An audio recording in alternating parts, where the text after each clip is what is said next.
I stood there watching Sheriff Karen tear across my front lawn for the fifth time that month, her patrol car leaving deep ruts in the grass I had spent 2 years perfecting. But this time was different. This time, a little girl walking to school dove behind a mailbox to avoid getting hit. Karen just laughed and kept driving. That was the moment I knew she had to be stopped. What I did next would turn our quiet town upside down and expose the truth about our so-called protector. 2 years, that is how long it took me to create what I considered the perfect front lawn. Every morning at 6:30, I would step outside with my coffee and survey my kingdom of emerald green grass. The sprinkler system I installed myself watered each section with precision timing. The fertilizer schedule I followed like a religious ritual. The weekly mowing pattern that created those beautiful diagonal stripes across the yard. My neighbors used to joke that I loved that lawn more than most people love their children. They were not entirely wrong. After 23 years of apartment living, owning my first home felt like a miracle.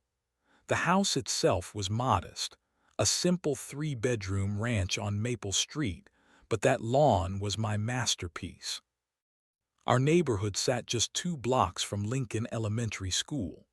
Every morning and afternoon, I would watch parents walking their children along the sidewalk, and I took pride in knowing they admired my yard as they passed.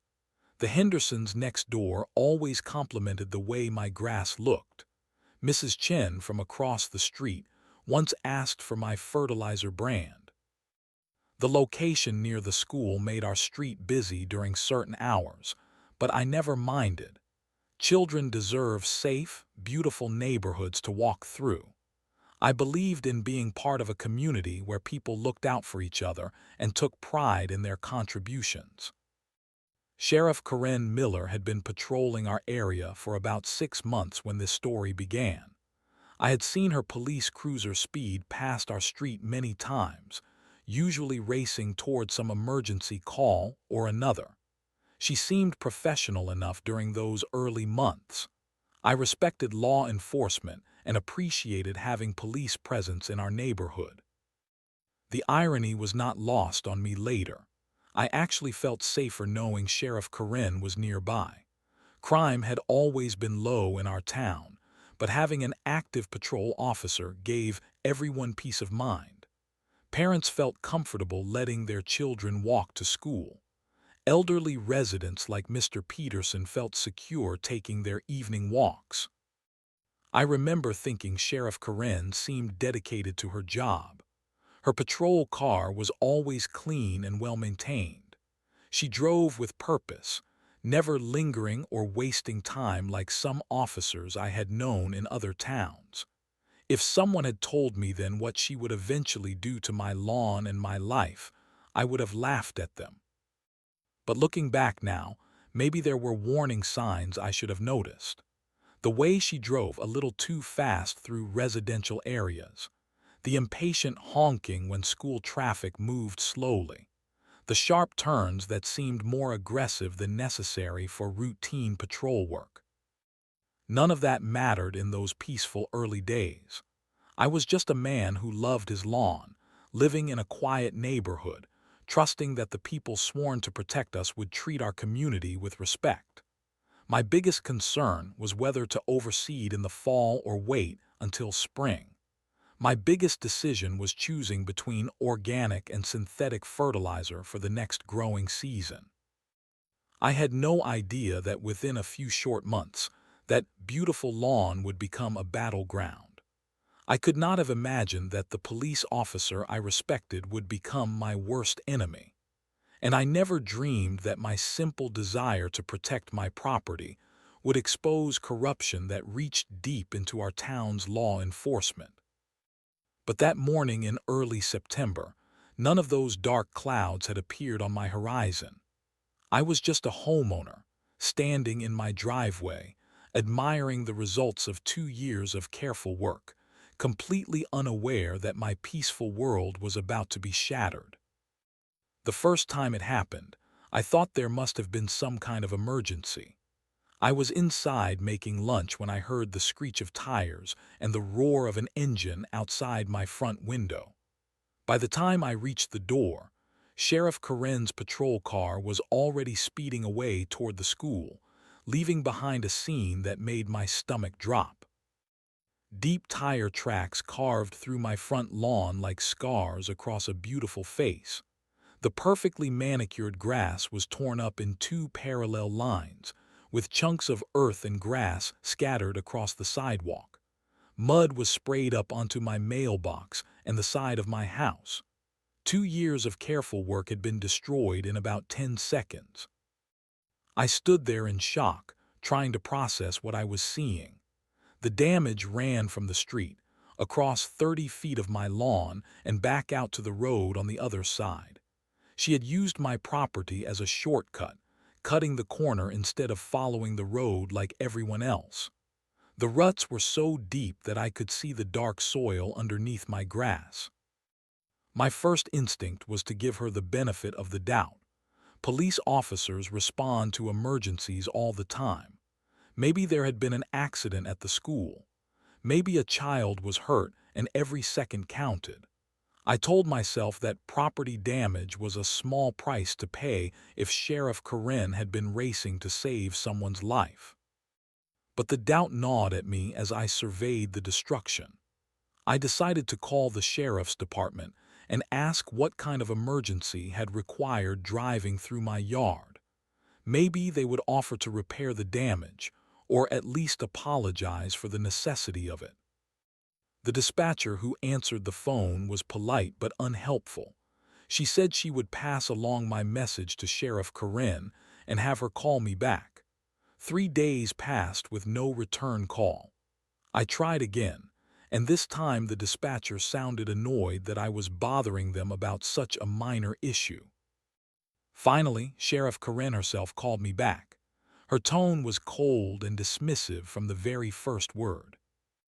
"This is Sheriff Miller. I understand you have some kind of complaint about my patrol activities."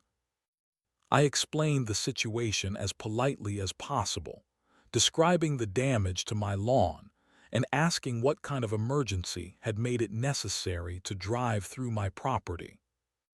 "I was responding to a priority call," she said, her voice flat and uninterested. "Sometimes emergency response requires using the most direct route available. Property damage is an unfortunate but necessary consequence of effective policing." I asked if the department might help repair the damage, since it was caused during official duties. She laughed, but there was no humor in it. "Sir, I suggest you contact your homeowner's insurance if you have concerns about your grass. The sheriff's department is not responsible for incidental property damage that occurs during the course of our duties." When I pressed her about what exactly the emergency had been, she became hostile. "I do not have to justify my response decisions to civilians. If you continue to harass this department about this non-issue, I will consider it interference with police business. Are we clear?" The line went dead before I could respond. I sat there holding the phone, feeling like I had been slapped. I was not harassing anyone. I was not interfering with police business. I was simply asking for basic courtesy and accountability after my property had been damaged. But I convinced myself to let it go. Maybe she had been having a bad day. Maybe the emergency really had been serious enough to justify the damage. I spent the next 2 weeks repairing my lawn, reseeding the damaged areas, and trying to restore the beauty that had been destroyed in those 10 seconds. The new grass was just starting to sprout when Sheriff Karen drove across my lawn for the second time. This time, I was watching from my kitchen window, and I realized with sinking certainty that there had been no emergency at all. She was simply taking a shortcut to get to the school faster, treating my lawn like her personal roadway. That was when I knew this was going to be a problem much bigger than damaged grass. Over the next month, Sheriff Karen turned my front lawn into her personal highway. Every few days, I would hear the familiar sound of her patrol car cutting across my property, leaving fresh tire tracks through the grass I was desperately trying to repair. What had started as an isolated incident became a routine pattern of disrespect and destruction. I began keeping a notebook, documenting each violation with dates and times. September 14th at 2:45 in the afternoon. September 18th at 8:15 in the morning. September 22nd during lunch hour. The pattern became clear quickly. She was using my lawn as a shortcut whenever she needed to reach the school area faster than the actual road would allow. The most infuriating part was that she never seemed to be responding to real emergencies. I started timing her trips, watching from my window as she would casually climb out of her car at the school, chat with other staff members, and handle what appeared to be routine administrative business. Meanwhile, my yard looked like a construction zone, with dead grass and muddy ruts crisscrossing the area I had once been so proud of. I decided to approach her directly the next time I saw her. On a Thursday afternoon in late September, I watched her patrol car pull up to the school and waited for her to return. When she walked back toward her vehicle, I hurried outside and called out to her. "Sheriff Miller, could I speak with you for just a moment?" She turned toward me with an expression of annoyance, as if my very existence was an inconvenience to her day. "What do you want?" she asked, not bothering to walk closer or show any basic courtesy. I gestured toward my lawn, where her most recent tire tracks were clearly visible. I was hoping we could work out some kind of solution about the shortcut through my yard. The damage is really adding up, and I am spending a lot of time and money trying to repair it. Her expression shifted from annoyance to something much more dangerous. She walked toward me slowly, her hand resting on her belt near her radio. "Are you trying to tell me how to do my job?" she asked, her voice low and threatening. "Not at all," I replied quickly. "I just thought maybe you could use the road like everyone else. It is only a few extra seconds, and it would save my lawn from getting torn up." Sheriff Karen stepped closer, close enough that I could smell the coffee on her breath and see the anger in her eyes. "Let me explain something to you," she said, pointing a finger at my chest. "I am a sworn law enforcement officer in this county. When I am responding to calls or conducting patrol activities, I use whatever route I determine is most effective. If you try to interfere with my duties or obstruct my access, I will cite you for interference with police business. Do you understand me?" I felt my heart pounding, but I tried to remain calm. "I am not trying to interfere with anything. I am just asking you to respect my property." "Your property," she laughed, but the sound was cold and cruel. "Your property is subject to the needs of law enforcement when public safety is at stake. If you have a problem with that, take it up with the county commissioners. But I am warning you right now to stop harassing me about this petty nonsense." She turned and walked back to her patrol car, leaving me standing there feeling humiliated and powerless. As she drove away, she made sure to cut directly across my lawn again, spraying mud and grass in her wake. That evening, I decided to talk to some of my neighbors about the situation. Maybe they had witnessed her behavior and could support my complaint to higher authorities. What I discovered was even more disturbing than I had expected. Mrs. Henderson told me that she had seen Sheriff Karen drive through my yard multiple times but was afraid to say anything. "She pulled me over last month for supposedly speeding," she whispered. "Gave me a warning but said next time would be different. I do not want to cause trouble." Mr. Peterson had a similar story.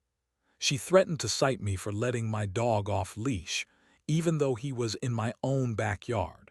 Said she would be watching my property closely from now on. I began to understand that Sheriff Karen had been systematically intimidating our neighborhood, using her badge and authority to silence anyone who might question her behavior. The pattern was bigger than just my lawn. She was a bully with a badge, and everyone was too scared to stand up to her. But fear was slowly transforming into anger in my chest. Someone had to take a stand against this abuse of power. Someone had to document her crimes and hold her accountable. If my neighbors were too frightened to speak up, then I would have to be the one to do it. That night, I made a decision that would change everything. The incident that changed everything happened on a crisp October morning while children were walking to school. I was drinking coffee in my kitchen when I heard Sheriff Karen's patrol car approaching at its usual reckless speed. But this time, something went terribly wrong. As she cut across my lawn, taking her familiar shortcut, a little girl with a bright pink backpack was walking along the sidewalk. The child could not have been more than 7 years old, probably a second grader heading to Lincoln Elementary.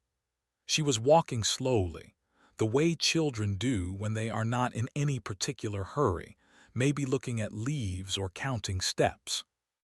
Sheriff Karen's patrol car came barreling across my lawn at an angle that brought her directly toward the sidewalk where the little girl was walking. At the last second, the child looked up and saw the car coming straight at her. She screamed and dove behind the Petersons' mailbox, dropping her backpack and scraping her knee on the concrete. My coffee mug shattered on the kitchen floor as I watched this scene unfold. I ran outside immediately, my heart pounding with terror and rage.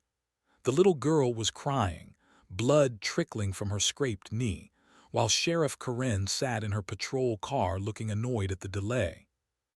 I knelt down beside the child, helping her gather her scattered school supplies while trying to comfort her. "Are you okay, sweetheart? Let me help you up."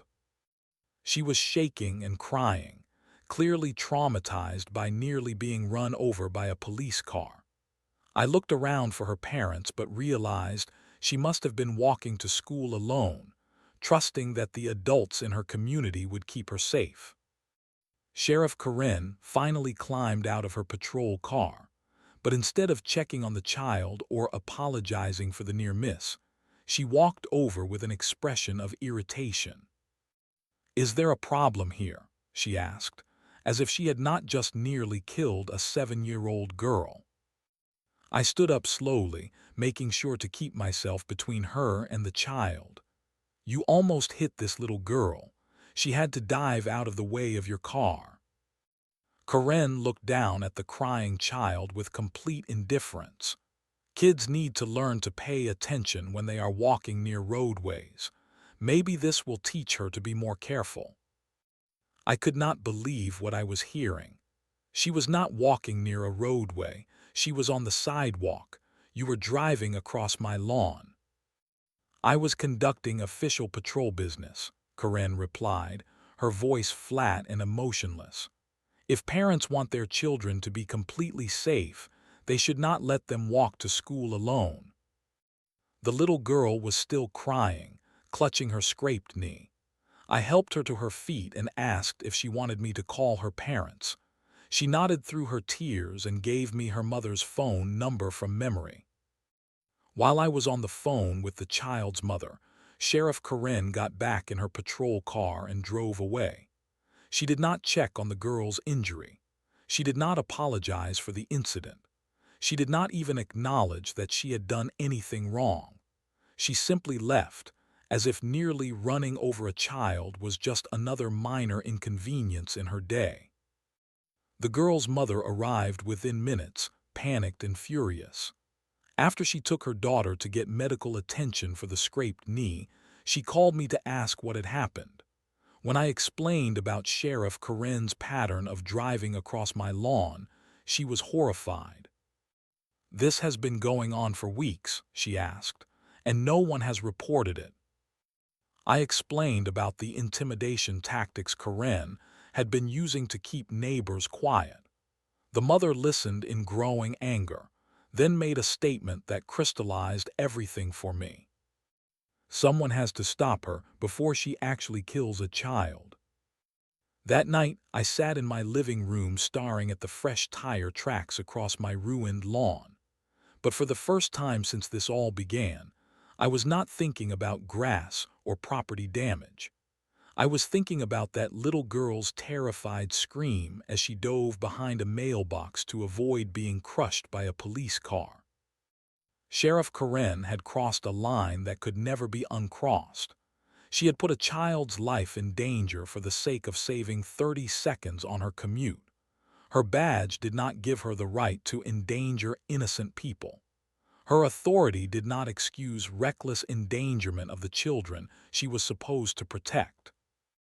I made a decision that night that would expose Karen's corruption to the entire community. If the system would not hold her accountable, then I would create a system that would. If official channels would not stop her, then I would use unofficial ones. The war between Sheriff Karen and me was about to escalate beyond anything either of us had imagined. The next morning, I drove to the electronics store in the county seat, 30 miles away from our small town. I did not want anyone local to know what I was planning. The young clerk who helped me seemed surprised that someone my age was interested in such advanced security equipment, but he patiently explained the features of various camera systems. I purchased 4 high-definition security cameras with night vision capability, motion detection, and wireless connectivity to cloud storage. The cameras were small enough to hide, but powerful enough to capture clear footage from significant distances. Most importantly, they would automatically upload video to an online account that Karen could not access or destroy. Installing the cameras took most of the weekend. I positioned them strategically around my property to capture every angle of my front lawn and the adjacent street. One camera was hidden in the oak tree near my driveway, another was mounted under the eaves of my house, and 2 more were concealed in decorative planters that I strategically placed near the sidewalk. The camera system was more sophisticated than I had expected. I could monitor live footage from my phone, receive instant notifications when motion was detected, and review recorded video from anywhere with internet access. Within hours of installation, I was capturing high-definition footage of every car that passed my house. While I waited for Karen to provide me with evidence of her crimes, I spent time researching legal precedents and local ordinances. I discovered that driving across private property without permission was trespassing, regardless of whether the person was a police officer. Emergency vehicles had certain exemptions, but those only applied during actual emergencies, not routine patrol activities. I also researched Sheriff Karen's background and discovered some troubling information. She had been involved in several complaints during her career, mostly related to excessive force and abuse of authority. However, most of those complaints had been dismissed or resulted in minor disciplinary actions. It seemed like she had been getting away with misconduct for years. The most disturbing discovery was that Karen had been hired as sheriff despite failing psychological evaluations in 2 previous law enforcement positions. Somehow, those red flags had been overlooked when our county hired her. I began to understand that her behavior toward me and my neighbors was part of a much larger pattern of abuse and corruption. 3 days after installing the cameras, Karen provided me with exactly the evidence I needed. At 2:15 on a Wednesday afternoon, she cut across my lawn while I was at work. The motion-activated cameras captured everything in crystal-clear high definition. Her license plate number, her face behind the windshield, the reckless speed, and the complete absence of any emergency situation. But this footage was just the beginning. Over the next 2 weeks, I accumulated hours of video evidence showing Karen repeatedly using my property as her personal shortcut. Some of the incidents were particularly damning, like the time she stopped to chat on her cell phone while parked on my lawn, or the afternoon when she used my yard to make a U-turn simply because it was more convenient than driving to the intersection. Each piece of evidence was automatically time-stamped and uploaded to secure cloud storage. I created backup copies and stored them in multiple locations. Karen might have the power to intimidate witnesses and suppress complaints, but she could not argue with high-definition video evidence of her crimes. The most valuable footage came during the third week of my surveillance operation. Karen drove across my lawn while talking on her radio, clearly engaged in routine communication rather than responding to any emergency. The audio was clear enough to hear her laughing with the dispatcher about some office gossip while she tore up my property. As my collection of evidence grew stronger, I began planning the next phase of my strategy. Simply filing another complaint with the sheriff's department would accomplish nothing. Karen would deny the allegations, her colleagues would cover for her, and the video evidence would mysteriously disappear or be deemed inadmissible for technical reasons. I needed a way to make this evidence public, to force accountability through community pressure rather than relying on internal investigations. The system had failed to protect me and my neighbors from Karen's abuse. Now, I would have to create my own form of justice. Late one evening, while reviewing the day's camera footage, I had an idea that would change everything. It was bold, risky, and completely legal. Most importantly, it would make Karen's crimes visible to the entire community in a way that she could not suppress or ignore. I picked up my phone and called the Billboard company whose sign I drove past every day on my way to work. If Karen wanted to use my property for her convenience, then I would use public property to expose her crimes. The battle was about to become very public, and I was finally ready to fight back with weapons she could not confiscate or destroy. The Billboard company representative seemed puzzled when I explained what I wanted to display, but my money was as good as anyone else's. For $1,500, I could rent space on their largest billboard for 1 month. The sign was positioned on the main highway leading into town, impossible to miss for anyone driving to or from Lincoln Elementary School. I worked with a graphic designer to create the perfect message. The billboard featured a high-resolution photograph of tire tracks across my lawn, clearly showing the path Karen's patrol car had taken. Below the image, bold letters displayed her patrol car's license plate number and a simple message: Sheriff Karen Miller uses private property as her personal shortcut. Is this the kind of police accountability you want in our community? The bottom of the billboard included a QR code that linked to a website I had created, containing all the video evidence I had collected over the past month. Viewers could watch high-definition footage of Karen repeatedly driving across my lawn, complete with timestamps and audio of her casual conversations during the incidents. The billboard went live on a Monday morning in early November. By noon, my phone was ringing constantly with calls from neighbors, parents, and community members who had seen the sign. The reaction was immediate and explosive. Mrs. Henderson called first, her voice shaking with excitement. "I cannot believe you actually did it. Everyone is talking about it.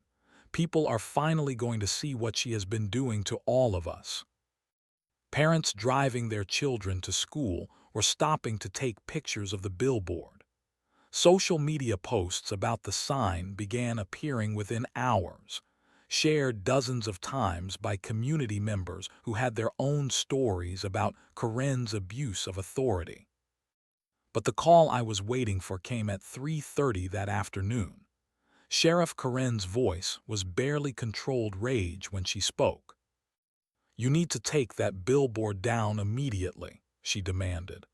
"This is harassment and defamation, and I will have you arrested if you do not remove it today." I had prepared for this conversation and kept my voice calm and professional. Everything on that billboard is factually accurate. The photograph shows real damage to my property. The license plate number is correct. The video evidence is authentic and unedited. "I do not care about your evidence," she screamed. "You are attacking a law enforcement officer and interfering with police business. This is a criminal offense." "Actually," I replied, "documenting crimes committed by public officials is protected speech under the First Amendment. I checked with a lawyer before putting up the billboard." That was not entirely true yet, but I had an appointment with a civil rights attorney the next morning. I wanted to make sure my legal position was solid before Karen escalated her retaliation. The conversation ended with Karen threatening to make my life very difficult if I did not take down the billboard immediately. I hung up feeling more determined than ever to see this through to the end. By the end of the week, the billboard had become the talk of the entire county. Local parents were sharing the video evidence with school administrators, demanding to know why their children's safety was being compromised by a reckless sheriff. County commissioners were receiving calls from constituents asking about Karen's behavior and the department's accountability procedures. The most satisfying response came from the local newspaper, which sent a reporter to interview me about the billboard. The resulting article featured quotes from multiple community members who described their own experiences with Karen's intimidation tactics and abuse of authority. "She threatened to arrest me for parking legally on a public street," one neighbor told the reporter. "Said she would be watching my house and looking for violations. She gave my teenage son a citation for riding his bicycle on the sidewalk," another parent revealed. "When I questioned the legality of the ticket, she said I could either pay the fine or deal with more serious charges." The newspaper article included a response from the county sheriff's department, claiming they were investigating the allegations and would take appropriate action if misconduct is confirmed. But everyone who read between the lines understood that this was standard bureaucratic language designed to avoid real accountability. Karen's attempts to intimidate me into removing the billboard only made the situation worse for her. Every threatening phone call and angry confrontation was documented and added to my growing collection of evidence. She was digging herself deeper into legal trouble with each desperate attempt to suppress the truth. The billboard campaign had accomplished exactly what I hoped it would. Karen's crimes were now public knowledge, impossible to deny or cover up. Community pressure was building for real consequences, not just internal investigations that would be quietly buried. But I knew this was only the beginning. Karen would not accept public humiliation without fighting back, and she had resources and authority that I could not match directly. The real battle was just starting, and the stakes were about to get much higher. The retaliation began exactly 1 week after the billboard went live. I was leaving for work on a Tuesday morning when Sheriff Karen pulled me over 3 blocks from my house.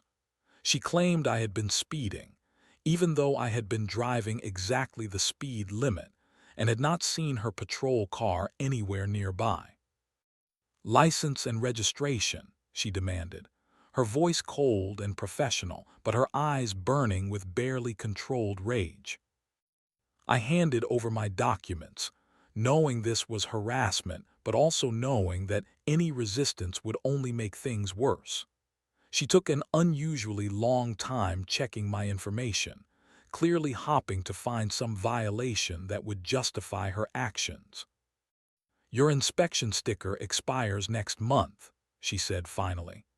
"I am giving you a warning this time, but I will be monitoring your vehicle closely to ensure compliance with all state regulations." It was a pathetic attempt at intimidation, but it showed me that Karen was willing to abuse her authority in increasingly desperate ways. I thanked her politely for the warning and drove to work, making mental notes about the incident for my growing documentation file. That same afternoon, I received a call from a reporter at the county newspaper. She had been investigating Karen's background and wanted to interview me about the Billboard campaign. During our conversation, she revealed information that stunned me.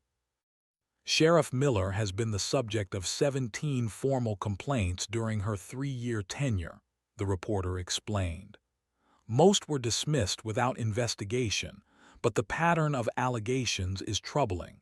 Excessive force, harassment of citizens, falsification of reports, and abuse of authority. She also discovered that Karen had been quietly transferred from her previous position after an internal investigation found evidence of misconduct that was never made public.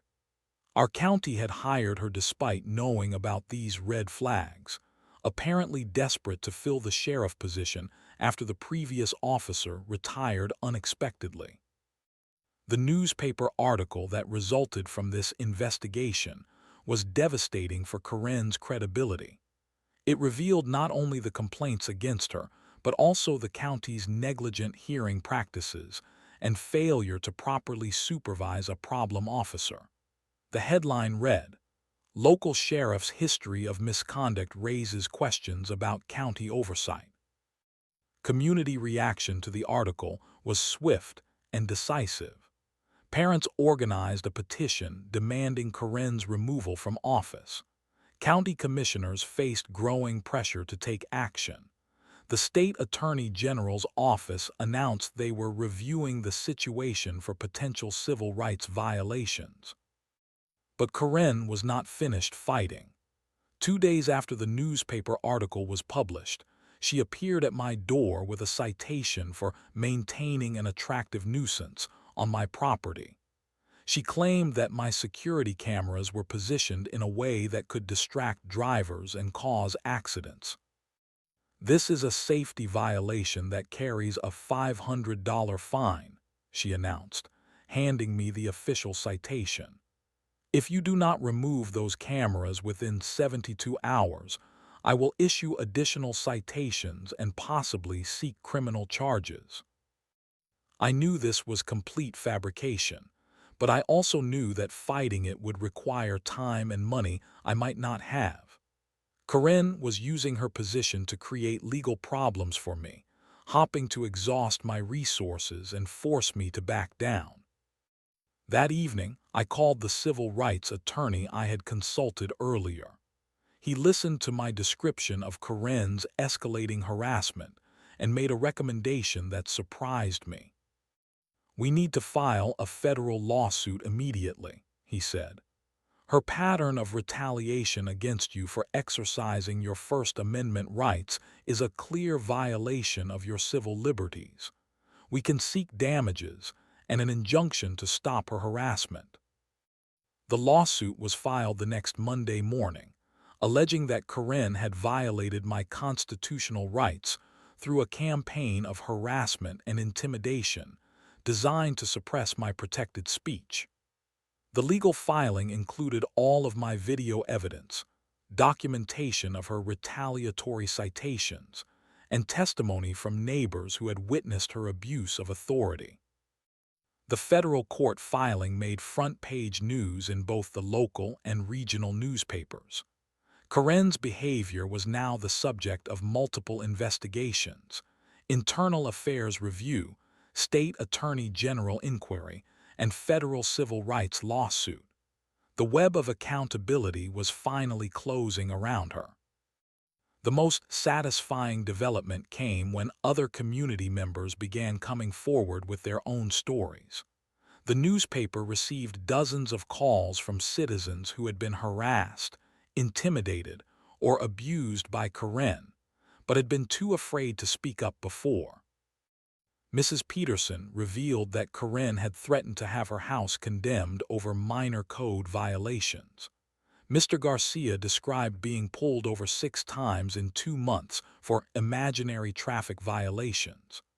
A teenage girl reported that Karen had followed her home from school and questioned her about completely legal activities. The pattern was clear and undeniable.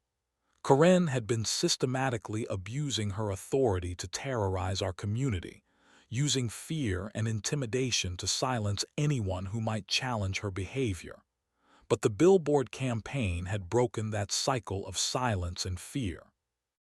Justice was finally within reach, but I knew Karen would not surrender without one final, desperate attempt to destroy me. The end came faster than I had expected. 3 weeks after my federal lawsuit was filed, the state attorney general's office announced that Sheriff Karen Miller had been suspended pending criminal investigation.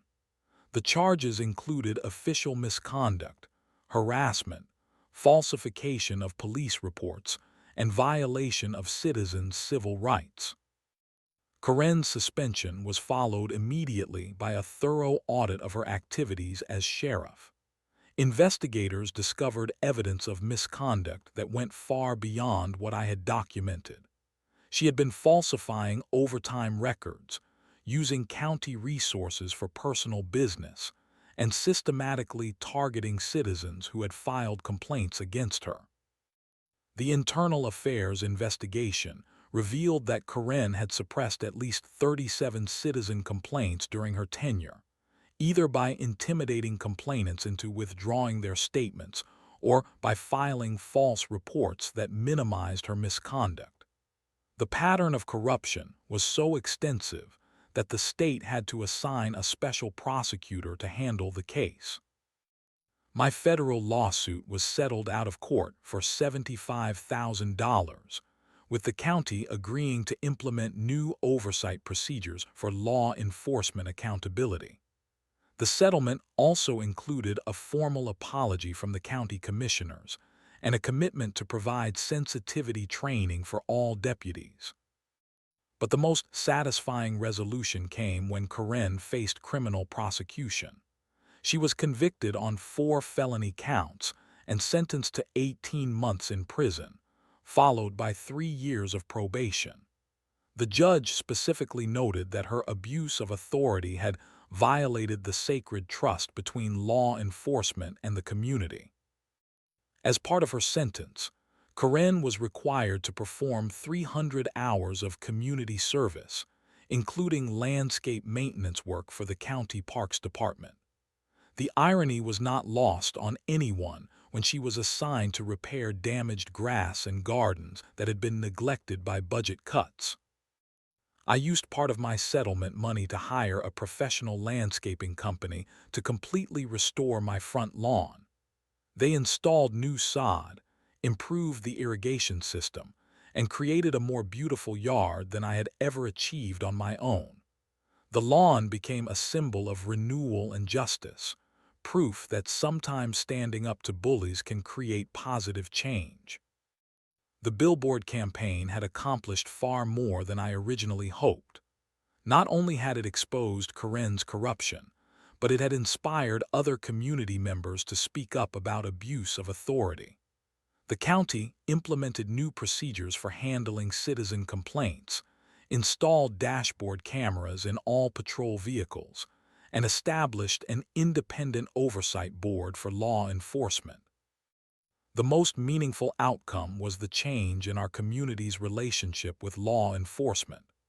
Karen's replacement, Sheriff Maria Rodriguez, made accountability and community trust her top priorities.